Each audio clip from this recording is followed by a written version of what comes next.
اس دنیا میں رہتے ہوئے انسانوں کے سوچنے اور سمجھنے کی صلاحیت سے لے کر اس کی ہر ایک چیز یا سبسٹینس کو دنیا کے نظام کے مطابق فکس کر دیا گیا ہے تاکہ انسانوں کو زندگی گزارنے میں آسانی ہو، اور دوسری اندیکھی اور سنی چیزوں پر اس کے ایمان کو آزمایا جا سکے جو دنیا میں رہتے ہوئے انسان کو ملنے والے ایمان کے طور پر جنت یا دوزخ کا فیصلہ کرے گا۔ ایک لمحے کے لیے بس آپ سوچیں کہ ایک انسان جس کی سوچنے کی صلاحیت صرف 0 ڈیسیبل سے لے کر 140 ڈیسیبل تک ہے یا زیادہ آوازیں اپنے آس پاس سننے لگے گا تو اس کی لائف کیسی ہوگی؟ ظاہر انسانی دماغ اسے قبول ہی نہیں کر پائے گا اور خود کو زخمی کرنے لگے گا۔ آگے بالکل یہی معاملہ ہماری ان آنکھوں کے ساتھ بھی ہو، اور یہ بھی ایک لیول سے زیادہ یا اس سے کم چیزوں کو نہیں دیکھ سکتی اور نہ ہی ان کی موجودگی کا احساس کر سکتی ہے، اور اسی طرح اللہ پاک نے ہمارے دماغ کی حدود سیٹ کر دی ہے۔ ہم بس اتنا ہی دیکھ سن اور سوچ سکتے ہیں جتنا اللہ چاہے گا۔ اسی طرح بس ہمیں جنت اور دوزخ کا تصور دلیل کے مطابق ملتا ہے، اس کے علاوہ نہ ہم جنت اور دوزخ اس دنیا میں دیکھ سکتے ہیں اور نہ ہی تصور کر سکتے ہیں۔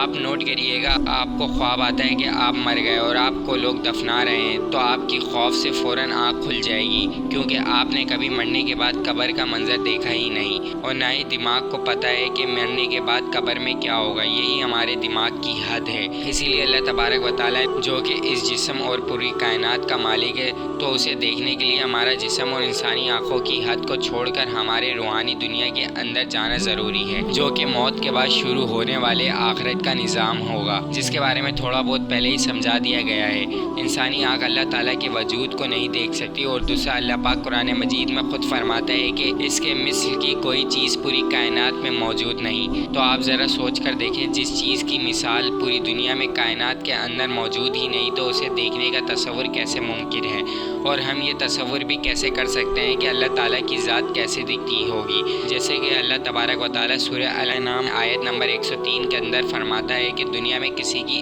آنکھ اللہ تعالیٰ کو نہیں دیکھ سکتی، وہ سب دیکھتا ہے، وہ باریک سے باریک چیز دیکھتا ہے۔ اور اسی کا ثبوت یہ بھی ہے کہ انسانی آنکھ اللہ کو نہیں دیکھ سکتی، کیونکہ جب حضرت موسیٰ علیہ السلام نے اللہ کو دیکھنے کی خواہش کا اظہار کیا تو اللہ پاک نے یہ فرمایا تھا کہ اے موسیٰ، تم مجھے ہرگز نہیں دیکھ سکتے، اور یہ دنیا انسانوں کے لیے امتحان گاہ ہے۔ اگر اللہ تبارک و تعالیٰ کی ذات بغیر حجاب کے اس دنیا میں ظاہر ہو گئی تو کوئی بھی ایک شخص دنیا میں کافر نہیں رہے گا، بلکہ سب اللہ پر ایمان لے آئیں گے۔ بے شک بغیر دیکھے جو اللہ پر ایمان لائے گا اسی نے یہ امتحان کامیاب کیا ہے، اور اللہ نے جنت میں جنتی لوگوں کے لیے بہت بڑا انعام رکھا ہے، جو صحیح حدیث میں بھی ثابت ہے۔ اور اللہ تعالیٰ بھی قرآن کے اندر فرماتے ہیں کہ اس دن جنت کے اندر کئی چہرے روشن اور تر و تازہ ہوں گے اور اپنے رب کو اپنے سامنے دیکھ رہے ہوں گے۔ حدیث میں بھی ہے کہ حضور اکرم صلی اللہ علیہ وسلم نے فرمایا کہ جو دنیا پر بن دیکھے اللہ پر ایمان لے آیا اسے اللہ پاک آخرت میں جنت عطا کرے گا۔ اور اس سے بھی بڑھ کر جب صحابہ اکرام نے پوچھا اے اللہ کے رسول صلی اللہ علیہ وسلم، اس سے بڑھ کر سے کیا مراد ہے، تو آپ صلی اللہ علیہ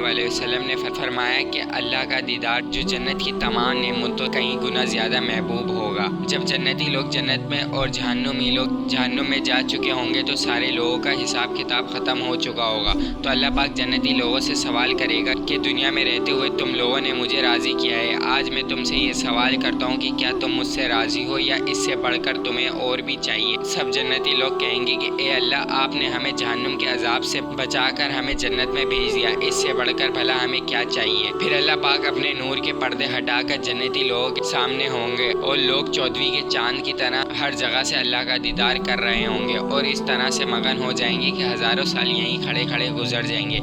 کسی کو بھی جگہ بدلنے یا آنکھ جھپکنے کی ضرورت محسوس نہ ہوگی۔ جیسے کہ اللہ کے آخری نبی حضرت محمد مصطفیٰ صلی اللہ علیہ وسلم نے فرمایا، اے لوگو، تم لوگ رب کا دیدار اس طرح کرو گے جیسے 14ویں کا چاند بنا مشقت کے دیکھ۔ بالکل اسی طرح جنتی لوگوں کو اللہ کی ذات کو دیکھ کر دل نہیں بھرے گا۔ اللہ پاک سے دعا ہے کہ اللہ پاک ہمارا نام بھی ایسے لوگوں میں لکھ دے جو اللہ کا دیدار کریں گے، آمین۔ ایک منٹ کے لیے تصور کریں، جس ذات کے لیے ایک ایک نیکی دنیا میں کری اور پھر جنت میں رب کا دیدار نصیب ہو جائے، اس سے بڑھ کر ہم مسلمانوں کے لیے کیا بات ہوگی؟ قرآن مجید فرقان حمید میں ہے کہ جب اللہ کے نیک لوگ اللہ کا دیدار کریں گے تو سب کے چہرے 14ویں کے چاند کی طرح چمکے ہوں گے، اور اس وقت اللہ کا نام مبارک ذوالجلال والاکرام ہوگا۔ ذوالجلال کا مطلب ہے زبردست، اور اکرام کا مطلب ہے اعزاز۔ اعزاز یا انعام کچھ لوگوں کو ہی نصیب ہوگا۔ اللہ پاک ہمارے نام ان خوش قسمت لوگوں میں لکھ دے اور ہمیں دنیا میں ویسا بنا دے جیسا تو چاہتا ہے، آمین۔